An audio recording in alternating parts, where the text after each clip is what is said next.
harus betul-betul kita dalami sebelum kita klaim tuh Newsweek aja tutup cetaknya, kenapa Kaitan juga nggak tutup juga. Jadi harus sangat hati-hati. Tapi kebanyakan mirip. Kalau di Femina Group ada community, tadi di Mas Kris ada event, komunitas, sports, mirip-mirip sebenarnya. Cuma beberapa hal yang kami lakukan agak berbeda adalah fasenya sudah ada 2 kali deja vu. Sudah ada 2 kali deja vu, artinya gini, waktu 98 grup Kompas Gramedia memutuskan mendirikan perusahaan yang murni menangani digital. Waktu itu begitu, karena pikirnya oh ini pasti akan datang tsunami-nya gitu. Pasti akan datang. 98 didirikan PT khusus sehingga ada P&L sendiri, sehingga bisa struggling, konsepnya begitu.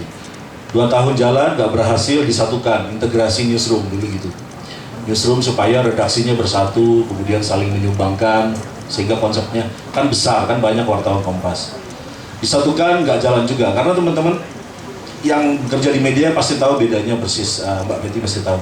Di media cetak, khususnya koran mainstream, wartawan itu kan datang ke satu acara, datang ke satu peristiwa, dia lihat, amati, kontemplasi, baru ditulis. Sekarang orang mau real time. Gak mungkin, kontemplasi sudah selesai beritanya, orang sudah tweet, sudah semuanya gitu. Jadi sangat berbeda gitu. Apakah mungkin wartawan-wartawan senior kita bisa bersaing dengan wartawan-wartawan.com? Gak mungkin gitu. Karena sudah kita coba.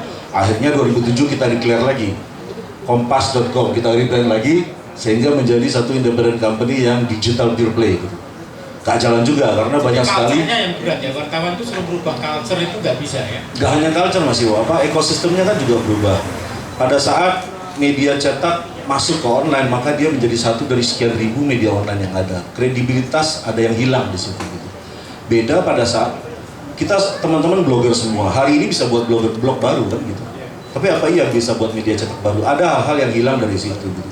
Jadi kalau kita ngomong digital media case, saya pribadi berpendapat kita hanya berharap tsunami-nya nggak besar-besar amat Mas, gitu Mas.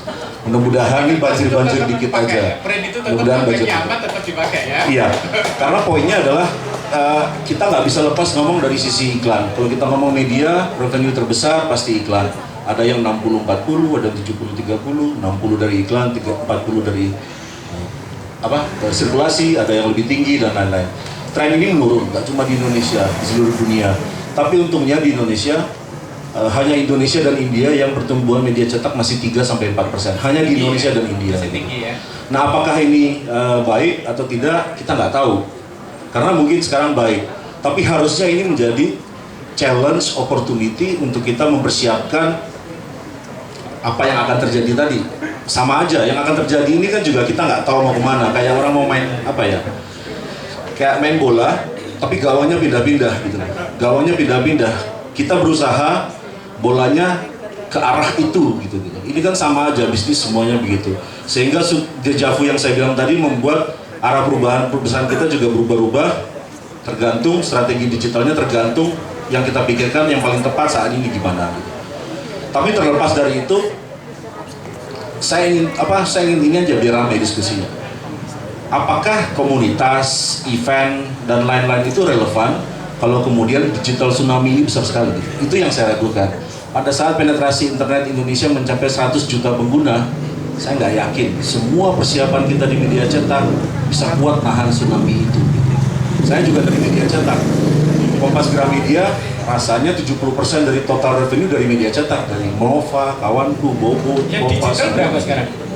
Digital kita nggak sampai dari 10%. Nggak sampai 10%. Jadi ini dari pengalaman itu rasanya tetap di gampang pasti. Kan semua publisher sekarang adalah saat-saat yang katanya lagunya Bon Jovi itu crossroad di persimpangan jalan. Jalan mana yang mau dituju? Jalan ini juga belum tentu benar, jalan ini juga belum tentu benar. Cuma apakah berani lompat 2 kaki kan itu. Nah itu pelajaran di kami. Apakah yang kami lakukan benar atau salah? Kita nggak tahu juga gitu. Tapi mudah-mudahan dengan langkah-langkah ini lompat di 2 kaki dan kemudian tetap, artinya jangan pernah memindahkan fokus konsentrasi di media cetaknya kemudian ikut-ikutan go digital all out gitu. 69 adek masih TV, 24% masih cetak, digital cuma 2% gitu.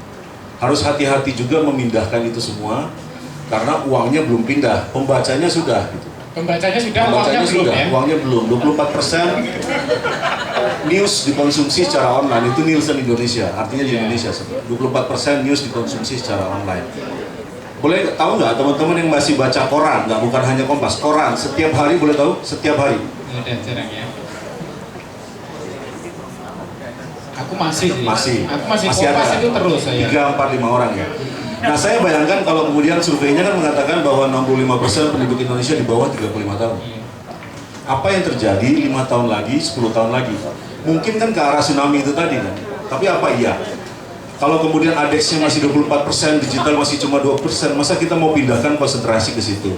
Nah ini yang landasi strategi di kami adalah Kompas cetak sebagai koran, majalah Nova sebagai tabloid, apalagi Bobo sebagai majalah harus tetap eksis dengan inovasi masing-masing. Maka kita create digital group company yang ada beberapa perusahaan yang main pure play, gitu aja. Sifatnya koordinatif, supporting, monetize.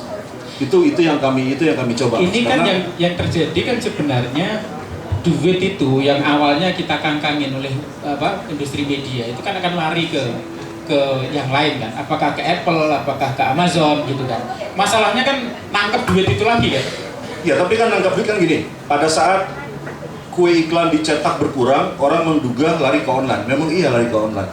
Tapi siapa yang ambil? Apa iya Detikcom, Kompascom, apa FIFA? Enggak, Google AdWords. Atau yang makanya Google 50% dari total iklan di dunia diambil Google gitu loh. Jadi ini kan kegamangan ini yang membuat orang-orang juga enggak lah, cetak masih kuat gitu. Itu nggak salah juga gitu.